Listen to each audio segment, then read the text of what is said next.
Hey, what's up, y'all? My name is Mizzle. You watching my channel, Mizzle 14. And y'all see this little picture right here? So, yes, I am talking about the Freaknik documentary that was on Hulu that premiered in March 21st. And it was explaining us of the wildest party never told. And what is it? What happened? What was the success? What was led to this downfall? And everything. I will discuss it. Now, me. I was excited to listen to this documentary and listen watch it because I was born in the era while Freaknik was happening. However, I was too young to even know what it was at that time. I was born in 86, 1986. I was born that time. So the fact that Freaknik ended around 99 and 96 will be 10 years old, 11, 98, 97, 98, 99. So 11, 12, 13. I'll probably about be 13 around that time. When freaking 99 happened, and say 13 or 14 years old. Around that happened for even know what it was. So I had no idea what this was. But when I heard that the Freaknik documentary was gonna be come to play fruition, I was hearing a lot of stories. People was telling me about how this was happening, what this was happening. And to be honest, I was prepared for the worst because the story that people was telling me was mostly negative. And yeah, some people had some moments and good positive moments, but most of the stories I was hearing was negative because people were so afraid that I don't want to see my face on it, and this is gonna show me this, and I ain't like this, and this is going on. So, just like the documentary was saying, people when they hear Freaknik, people only talked about the late '90s era of Freaknik, and not so much of the early '80s until the in the '90s era of Freaknik that was happening. Because if you watch a documentary, and no, I don't feel like the documentary was downplaying what was really going on because they explained it at the end of the documentary. It's only because that happened to the late end of the era of Freaknik. Before that late end ever, Freaknik was a positive experience. It wasn't much of it was much of violence, it was much of assault, everything that you would think that was happening with a large summer crowd. It was made at college students in spring break, having a good time, enjoying themselves, and not think about things. It was about black excellence. It was about black love. It was about black enterprise because that's what it was. That was the era. That was like an organization. It was the wave of going. So majority of the documentary was mainly positive and what shaped to one of the biggest, wildest party. And because of that, it built attraction. It had built revenue. It built finance for the city. So because it was building the money, it wasn't bad. And because of that, Freaknik were mainly contained and maintained in a positive light. Yes, we cannot ignore what happened to the late end of the era that led to the shutdown. But I feel like that happened on due to a certain event. And we're going to explain to what that event was that led to the shift of that event. Because majority of the time, it was positive. Because Freaknik not only just was a party, it was an era, it was the movement, it was the statement of fashion trends, it's a statement of self-exploration. Ladies want to explore themselves, they want to liberate their sexuality, liberate their freedom without being disrespected. And because people came around and for spring break to enjoy the latest fashions, to enjoy the latest trends, also to see the latest cars, um, merchandise, the latest style, hairstyle, the clothing, the music, the movies. A lot of things was influenced by Freaknik. It was the era in predominantly in Atlanta. Also around black students for us in many historical black colleges and universities. So If the Freaknik was the wildest party never told. It's a documentary on Hulu, and it was located in Georgia, Atlanta, Georgia. It's around the 80s and the 90s. It started around 82 and 83. Depends on what I read. Some people say 82, some people say 83, but I feel like it started really around 82. 82 to 1999. It was the greatest black gathering in America. Greatest black gathering. And let me tell y'all this.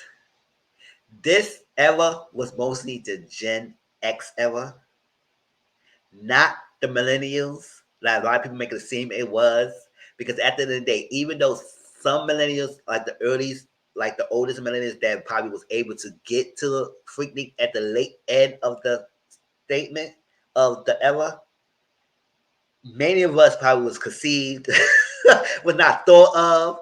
I was born in 86. This started at 82. So I was nowhere near thought of until 86. And then I was too much young to even know what was going on.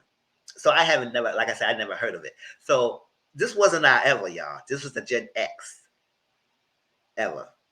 And maybe some sprinkle millennials, but it wasn't millennials. So stop blaming millennials like we was the era, we created this. No, a lot of us probably was never thought of. All right. So throughout the whole documentary, we had 21 Savage and some couple people were speaking, like Jermaine Dupri. Then we got Uncle Luke, and he was speaking. It was Rashida was speaking as well, and a couple other people that we had. We got like Kenny Burns, Too Short, Little John, and Quan KP Panther, Killer Mike, CeeLo Green, player Poncho. It was a lot of people that was speaking in this documentary that paid like could tell us the history. Now the only thing I didn't really understand is why 21 Savage was part of this, because if y'all look up his age and look at him, he's 31 years old, born in 1982. He is younger than me. I am 38. If I never heard about this, pretty sure he probably never heard about this at the time. Maybe people probably told him about it. Because I heard that he was a producer and he probably green like this, and they reached out to people who was part of the era. However, he would not know of Freaknik. So I'm trying to understand why he was on this, speaking on it like he had firsthand knowledge, unless they told him what it was, and then he was able to speak on it. Like give him a script and say, this is what it is, this happened, or stuff like that. Because for me, I want to hear people who was in that era, who actually was in that party. Like Jermaine Dupri was talking about, like Uncle Luke was speaking, like Rashida and other people that was on it. Those people I want to hear from. So Atlanta was a big thing for black people. That was the mecca of black people. Atlanta. You go there, you had a good time.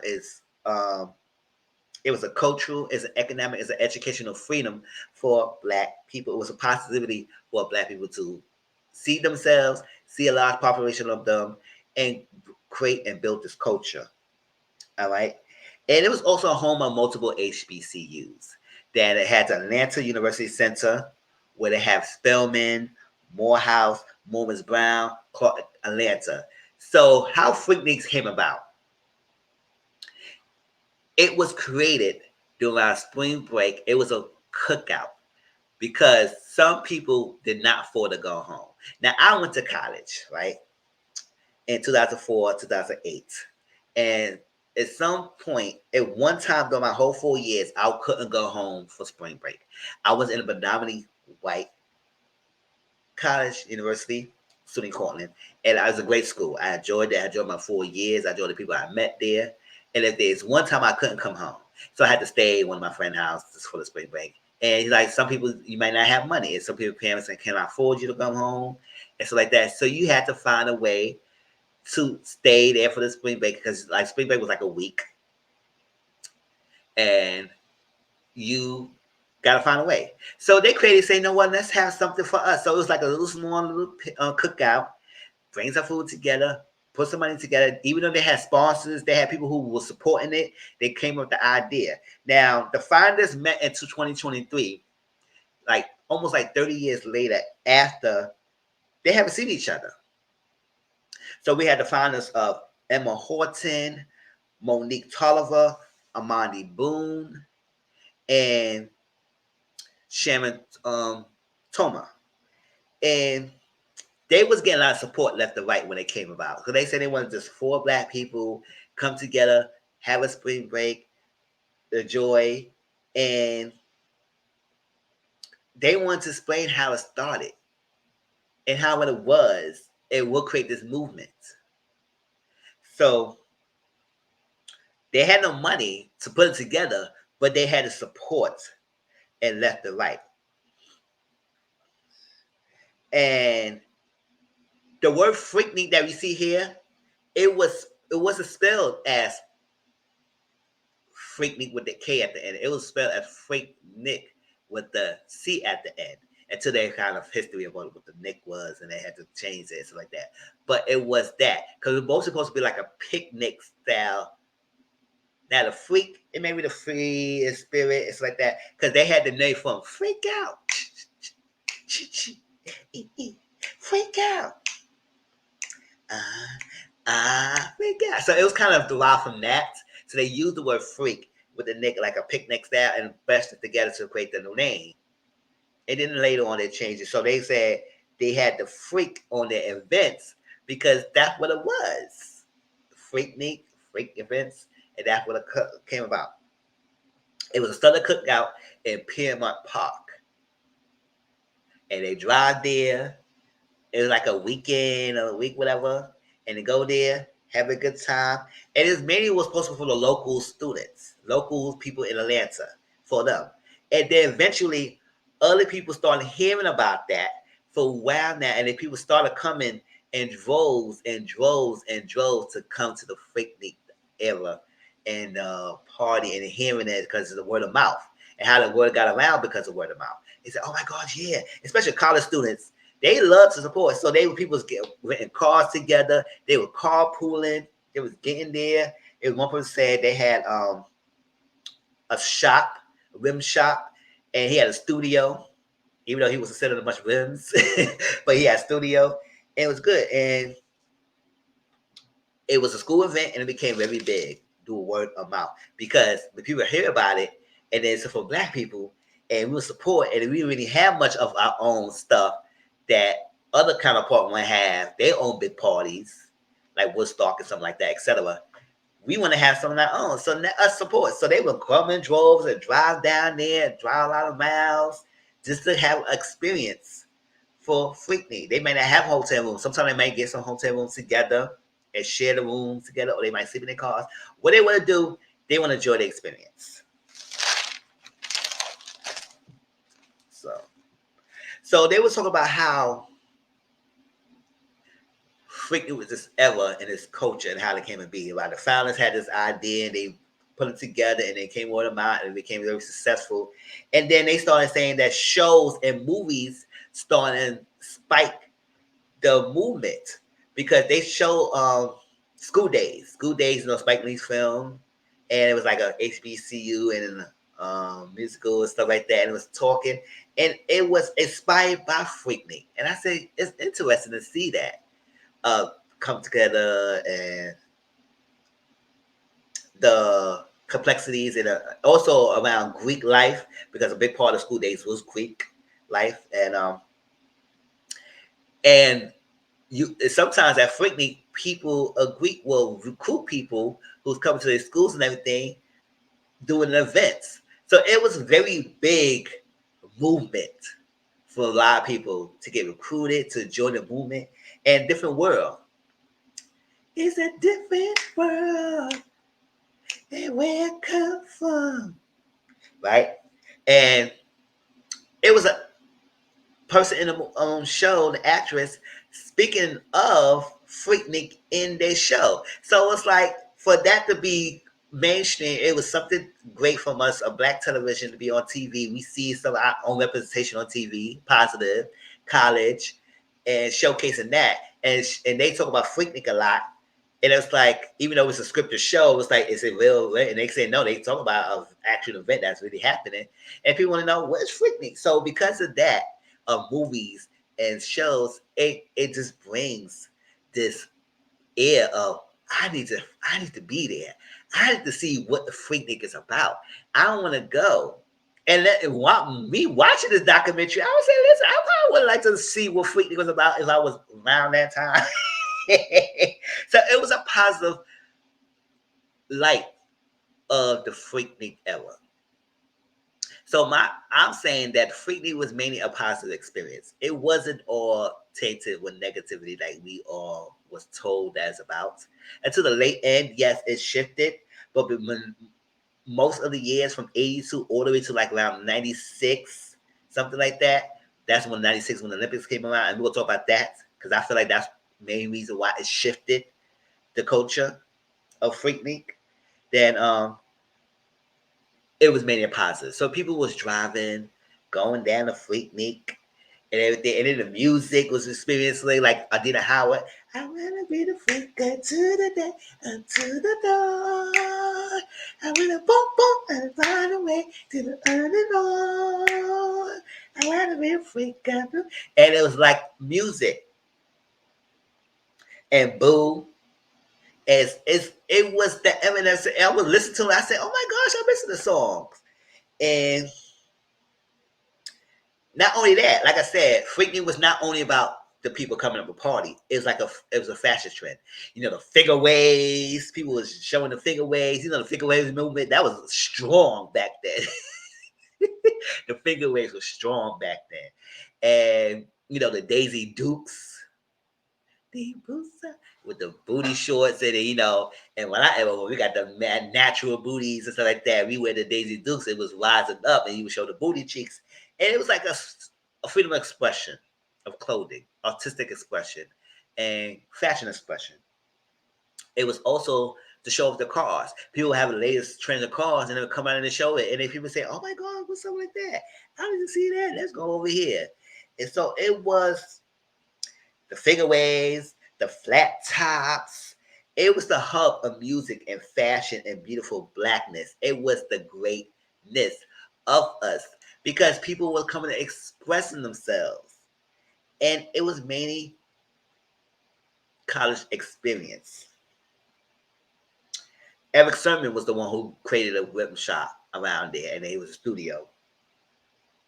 And at that time, they saying that hip hop wasn't playing heavily, and that's how it came a rise of hip hop because hip hop was not playing heavily in the radio. So what it was is that they will promote their music by handing out cassette tapes. And y'all remember cassette tapes when you play one side and the next side and over here, and you mixing things together. It was greatness. Because remember, we all grew in the 90s with cassette players and CD players and everything. You know, there's a lot of them is not existing now. But it was great at that time to watch cassette players and go in the era. So music was promoted, and especially hip hop. That's when we had Outkast was growing up at that time, and some other people was growing up. And then we got Roger Jermaine Dupri that he used this time to promote himself, and not only that, artists and music and producing and becoming this great producer that we see now, and Escape and a couple of other people, and you know TLC with her they freedom expression of the colors in the eyes like that. So it was a movement, a big movement around that time that predominantly influenced our culture. And he's getting popular. Jermaine Dupri was getting very popular and very and big around Freaknik. And you know, like I said, it was a movement for the ladies to express themselves, to wear the shorts, to wear their hairstyle, to express their sexuality, to have a good time, to dance on cars, and nobody people want to worry about people touching you and doing things. Chad, it was this one thing. It was so funny because I would say yes, they come around saying women need to express themselves and everything. Women like to see things too. So it was one part of the figure show. The woman said, "They said, pull your D out." Put your eggplant out. Put it out. Let me see some. Because I said, y'all want to see us. I want to see something too. Pull that thing out. Let me see what's going on. Let me sing what's a ring, a swing, a swing, a swing. I know that's right. It had me laughing because I was like, girl, he said, what? Put that thing out. Let me see. Sure. I said, I know that's right. Because if you want to see what we doing and we bouncing, when we're doing bouncing everything, I want to see something. I want to see if he's swinging thing and thing. And then some people was not comfortable showing, and other people was okay. It was one part they showed a blurred person who actually was showing his thing. So I guess he act like he know he had a big one, so he didn't really care of showing the case, and it's like that. So I say yes, it was a movement. It was a movement.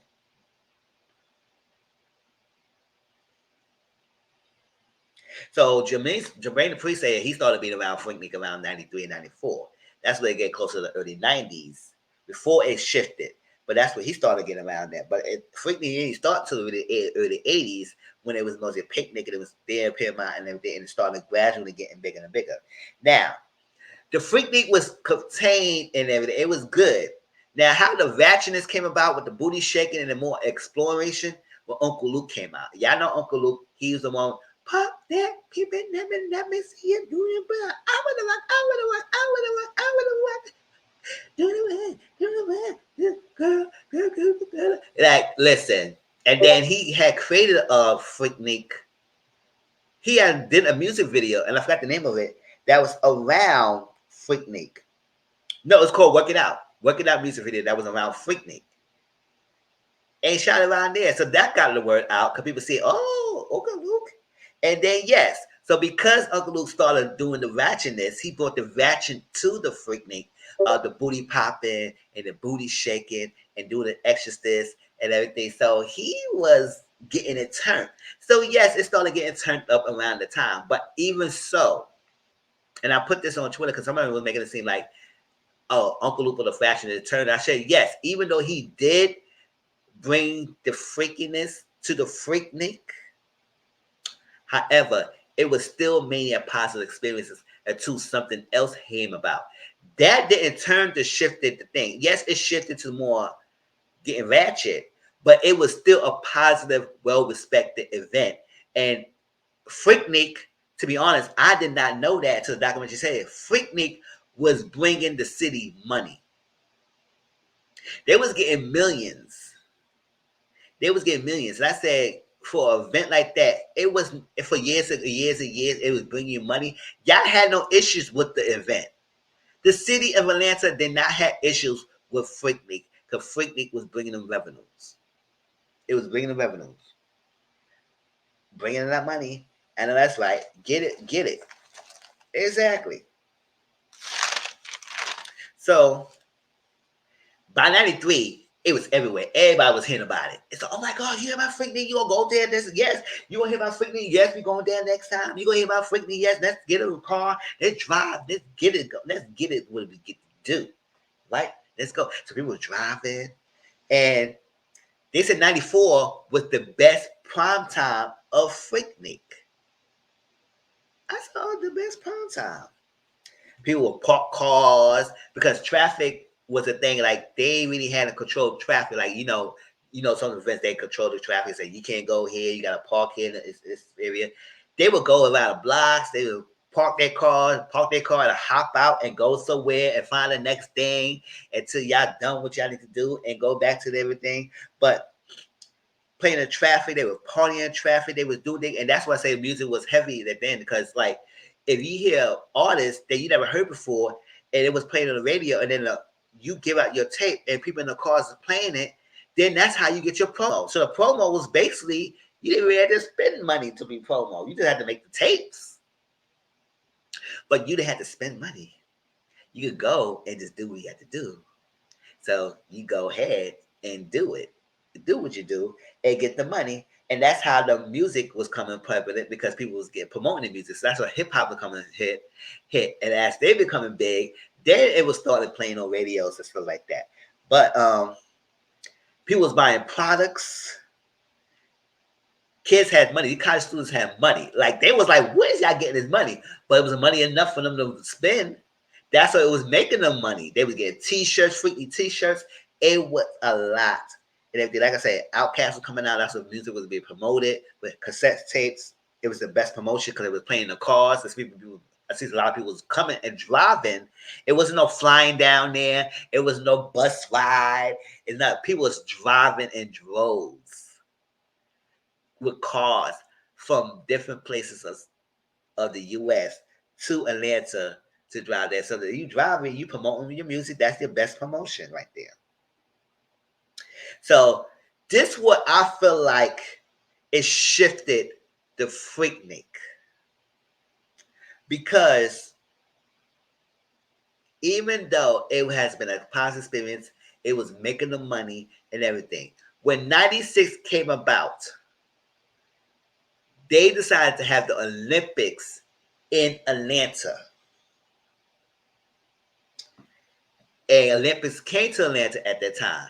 Because it was coming to Atlanta, they had to get the city ready for people to come through to perform, now to do the athletic sports. And because of that, Olympics does eliminate more money because it was a difference between Olympics bringing in money and then a Freaknik. Freaknik before the Olympics came to Atlanta was making the city millions, so it wasn't no issue. But compared to the Olympics that was bringing them billions, then they were gonna focus on the Olympics. So they focused so much on the Olympics, it started to control and break down on the Freaknik and make it seem like the Freaknik was a problem from the city, and it was not a problem because it was making your money and it was very contained. It was not much issues. Because of that, people was going there having a good time and partying. And maybe some stuff may happen here and there, but you didn't really hear the devastating stories until late end of it when they got it shifted and was being controlled. And I feel like that's where the Freaknik shifted from what it was as a positive party experience for college students to being controlled and contained. Because one of the part that agitating people was the traffic. Traffic became so unbearable, people started getting agitated and people started getting upset that they can't come around frequently because before it was no issue with traffic. They would get down there, they will have a good time, they'll park their cars and enjoy it and do what they do until it's done. And then when the venue, the event make the money and then go start again the next year when next spring break comes. And this when the Freaknik became more about the freak and not the Nick because it was more of a cookout picnic style day, but it became more of a freakiness now because of that. So it started to shift it, and I feel like the Olympics came around because when our other counterparts, the opposite counterparts of us, started complaining and had an issue, then the city started taking action because at the end of the day, it was no issues before. The Olympics come around, now everybody have all these lists of issues and standards of what Freaky should be doing and how this is a problem and what they're doing. They taking over the traffic, they doing the most, they being rude. And now I said no, because now it wasn't like that before. Now all of a sudden Olympics come around, y'all want to focus on Olympics. It was just fine making more money, go what the money is. But don't make it seem like the Freaknik was a problem, but it wasn't a problem. And that's what I had with the issue with the thing. I found out the real reason that it shifted. It was because it came, yes, at the late stage age, the older people started coming, the older men, and then they started getting disrespectful, and that will explain that in a minute. Freaknik was making them $15 million. $15 million of restaurants, of hotels, of people spending and spending and spending and spending from that freaking week of spring break, and it was making that much money for the city. So of course, I wouldn't have had no issue with it either. But if the Olympics come around, then it will make the billions. So because of that, they had to contain and control the Freaknik. And when they started controlling it, that's what I feel like it started shifting the culture and people get agitated. And that's what it started having unwanted behaviors that wasn't there before, prevalent more so now. Because even though it started getting bigger and bigger and bigger and bigger and bigger, the Olympics came around. Why you decided to have Olympics in Atlanta in the first place? What was the reason? And yes, it maybe put Atlanta on the map to have Olympics, but did y'all need to have that at that time? like I said, I was still young, so I didn't even know Olympics around Atlanta and everything. But at the end of the day, it was all about the money. To be honest with y'all, to be honest, in my opinion, it was more about the money, more so about the event. Because Olympics would less. So because they start doing that, they start shutting down stores. They start shutting down hotel rooms. People can't buy no rooms. They couldn't get no restaurants. They were shutting down things. It's like because they were making it seem like they had to prepare for the Olympics. So not a lot of stuff that the Freaknik was getting access to, they was getting access to now. So because of that, it was less opportunities to get more revenue and what less opportunity to get cars, not rooms and food and stuff like that. They normally have traffic would become unbearable because they started have a heavily police force direct the traffic. People get agitated, and because of that,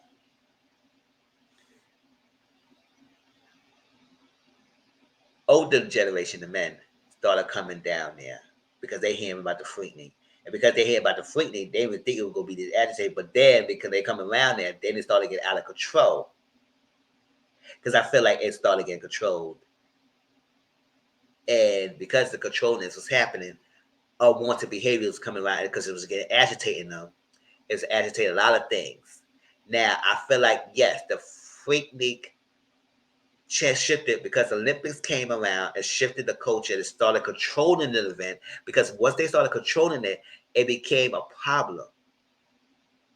And because that became a problem and then unwanted older men started gravitating to the Freaknik, it created the issue. Then they started acting a fool and started disrespecting women. And that's the problem. Because the one story they told us that the woman, one person got the purse stolen and she wanted to get the purse and somebody came to the car and they do that and they come grabbed her and rag take her and took her clothes off and stuff like that.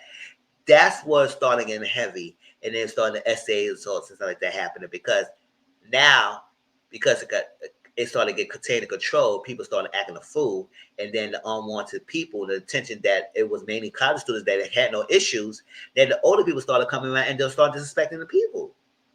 And that's what created a shift. So, and then also the convention of the Olympic convention of the places they were trying to bring the Olympics down there, it started create issue for businesses. The business started struggling because they couldn't make money because they was doing stuff for the Olympics and everything. So they wasn't getting no revenue at the time. So things was shutting down. They get struggling. It was a lot of ripple effects. So all that combination of things kind of shifted the change in the atmosphere of Atlanta and what Freaknik supposed to be about. And because they were kind of controlling it so much, it created a bigger problem than what it was. Because I feel like if the Olympics never came to the Atlanta, you would think they would have had more issues now. Maybe it probably still probably would happen, but I feel like it would have lasted more than 99.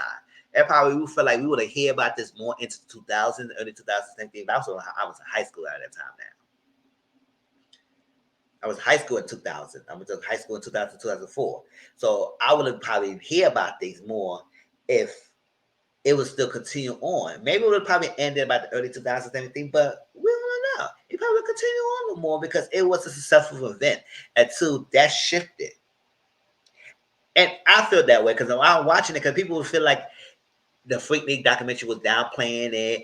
And so I said, no, I feel like, yes, we was hearing stories and people did man have stories, but I feel like that stories only happened to the late end of the Freaknik.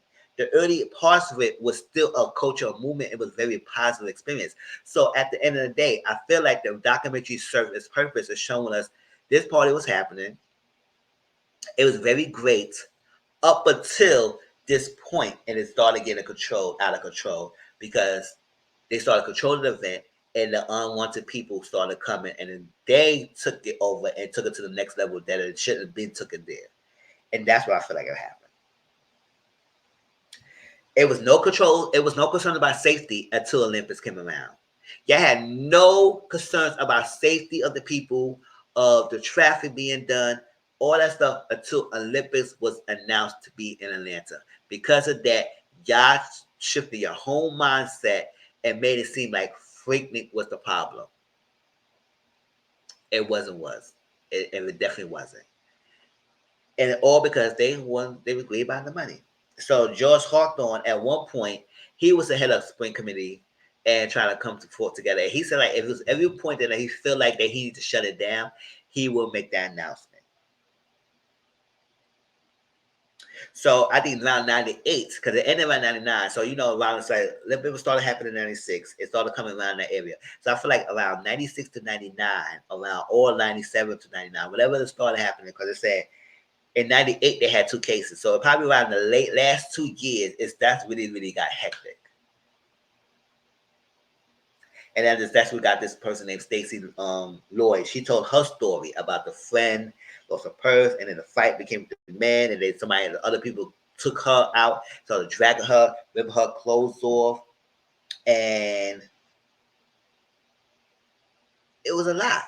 So that's at the time. This Freaknik had 50,000 attendees, 481 arrests, and then it was 4 SAs, and then 6 found caused by non-college students. So a lot of these high cases was mainly for people who was not college students. And maybe the rest of us got college students got rowdy because y'all started controlling everything and being rowdy and control things. So because of that, they get agitated. When you control the crowd, people get agitated. And when they get agitated, that's what happens. So that's exactly it came. It shifted because of that. Most people did not engage. This is what I'm trying to people understand. The Freaknik, most people did not engage in the sexual misconduct.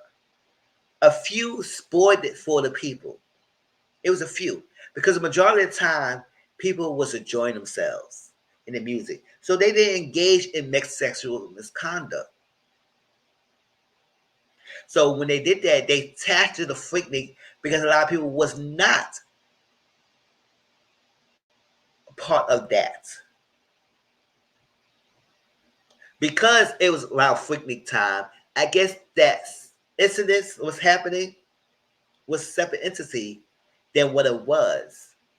But because it was somewhere close to the Freaknik and people were driving down and close to coming to Freaknik, it was like attached to it. Because if the majority of the time they was not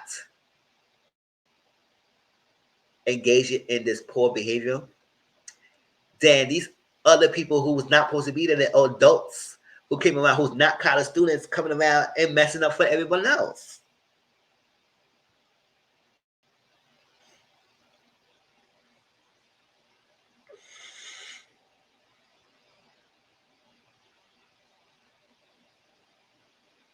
Yes.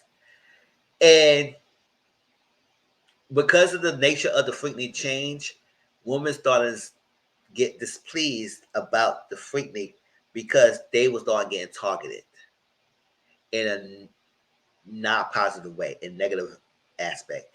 And it's unfortunate that it's happened because it shouldn't have went down like that at all. Not at all.